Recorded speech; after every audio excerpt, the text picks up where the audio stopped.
was cool. Like, my favorite, I mean, I just love the fact that all these NBA luminaries turned out, right? So, like, how often are you going to see Kareem Abdul-Jabbar sitting with Bill Russell or Allen Iverson on the court with his camera phone recording everything, right? Like, Shaq DJing the party beforehand, and Jeannie Buss, the owner of the Lakers, like dancing in the front row, like waving her hands like she just don't care. I mean, it's not often you get a scene like this, right?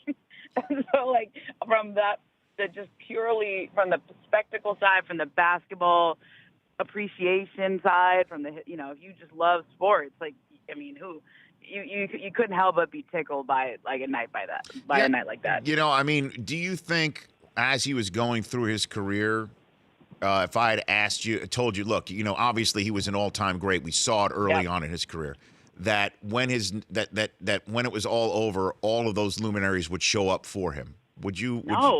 Right? I mean, honestly, like, I don't think Kobe was beloved in his time. Like, he may be somebody who's remembered more fondly by history than he was in his time. I mean, the guy was very polarizing when he played, right? He only won one MVP. Everybody always criticized him for taking too many shots or being selfish or whatever you want to say. Then obviously you have the rape case in Colorado. I mean, there was a lot of reasons why people did not like Kobe when he played, and yet at the end of it, I think it was, you know, in a lot of ways, he owned a lot of that. I mean, he owned it. He apologized to the woman in Colorado. Like, I mean, you go back now to the history of what we're going through. I mean, that, you know, you see certain apologies.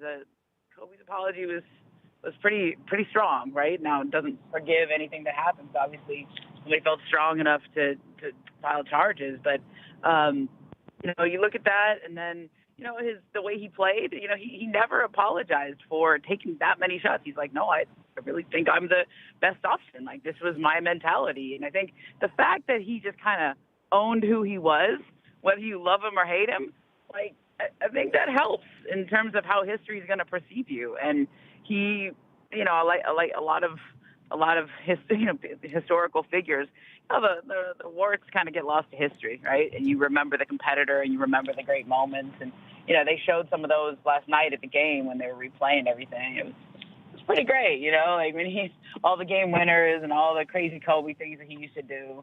Like, you know, I was here for most of them, not maybe early Kobe.